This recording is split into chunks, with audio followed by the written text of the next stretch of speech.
ব্লকে আপনার কে যে কংগ্রেস আর কে যে তৃণমূল বুঝে পাওয়াই মুশকিল। আজ কংগ্রেস তো কাল আবার তৃণমূল। তো এই জায়গাতে দাঁড়িয়ে এই যে আপনার একটা গল্প আছে না, যে একটা কুমির সমস্ত ছাগলের বাচ্চাকে খেয়ে একটা বাচ্চাকে ছেড়ে ছেড়ে দেখাচ্ছিল, বারবার দেখায়। তো এইরকম অবস্থা, ওই একই লোক ওদেরকে ঝান্ডা ধরাচ্ছে, হয়তো বা একটু রাগ ডাক বসে আছে, বা হয়তো আননোন যারা চিনে না জানে না ওদেরকে বলছে একজনকে পাঁচজন হাতে ঝান্ডা ধরিয়ে বলছে যে 500 লোক যোগদান করে। এবারে বিধানসভায় রানীনগরে কি হবে বলে মনে হচ্ছে? দেখেন, 63 রানীনগর বিধানসভা কেন্দ্র তৈরি হয় 2011 সালে। 2011 সালে তৈরি হওয়ার পরে আপনার এখানে কোনোদিনই স্থায়ী কোনো প্রার্থী ছিল না। আর 2011 সালে ফিরোজা বেগম, 2016-তে ফিরোজা বেগম জেতে, তারপর 2021 সালে এখানে তৃণমূল থেকে শ্রমিক হোসেন জেতে। তারপরে স্বাভাবিকভাবে এখানে কোনো স্থানীয় ক্যান্ডিডেট ছিল না। এবারও নাই বললে শ্রমিক হোসেন, সেটা আপনার বাড়ি থেকে আসা পরিযায়ী শ্রমিকদের মতো বহিরাগত, সে পরিযায়ী তাকে বলছে, কিন্তু পরিযায়ী বলছে, আসে নির্বাচনের সময় বা বিশেষ বিশেষ কাজে হয়তো আসে।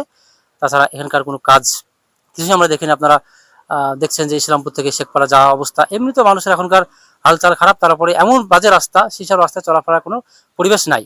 2 নম্বর, কংগ্রেসের যে ক্যান্ডিডেট সে তো আপনার প্রচুর নাকি সব বিজনেস টিজনেস করে, বিভিন্ন বাইরে থাকে, কখন দিল্লি থাকে, কখন কলকাতা থাকে, অবৈধ নাকি কারবারি টারবারি ইত্যাদি আছে।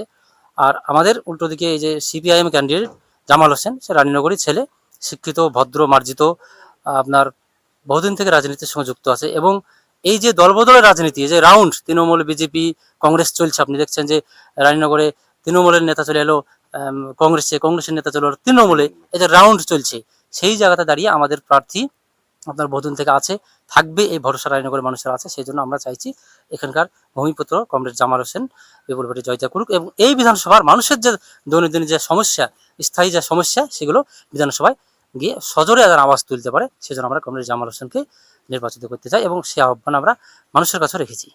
আরেকটা বিষয়, সেটা হলো যে কদিন থেকেই দেখছি যে যেভাবে রাজনৈতিক কর্মী তো দূরের, নেতারা দল পরিবর্তন করছে, কংগ্রেস থেকে তৃণমূলে, তৃণমূল থেকে কংগ্রেসে। তো এর সাথে কি কর্মীরাও যাচ্ছে না শুধু নেতারাই যাচ্ছে? দেখেন, আর মানুষ কিভাবে নিচ্ছে? দেখেন, এটা মানুষ কিন্তু খুব খারাপ চোখে দেখছে।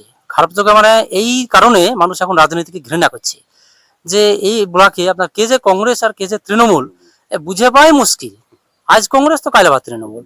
তো এই জায়গাতে দাঁড়িয়ে যে আপনার একটা গল্প আছে না, যে একটা কুমির সমস্ত ছাগলের বাচ্চাকে খেয়ে একটা বাচ্চাকে ছেড়ে ছেড়ে দেখাচ্ছিল, বারবার দেখায়। তো এইরকম অবস্থা, ওই একই লোক ওদেরকে ঝান্ডা ধরাচ্ছে, হয়তো বা একটু রাগ ডাক বসে আছে, বা হয়তো আননোন যারা চিনে না জানে না ওদেরকে বলছে একজনকে পাঁচজন হাতে ঝান্ডা ধরিয়ে বলছে যে 500 লোক যোগদান করলো। তাহলে যোগদান এদিক থেকে ওদিকে করছে, ওদিক থেকে এদিক করছে, এই খেলা মানুষকে দেখে ভাবছে যে আমাদের বিশাল কিছু হচ্ছে আর কি।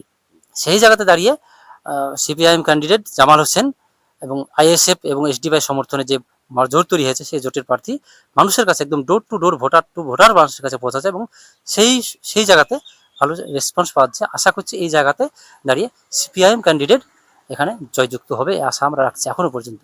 মানে আপনি বলতে চাইছেন যে রানীনগরের ভূমিপুত্র জামাল হোসেনের হ্যাঁ জিতবে, সে আশা আছে, সেই পরিস্থিতি, সেই সম্ভাবনা আমরা প্রচুর পরিমাণে দেখতে পাচ্ছি, জিতবে এই আশা আমরা রাখছি।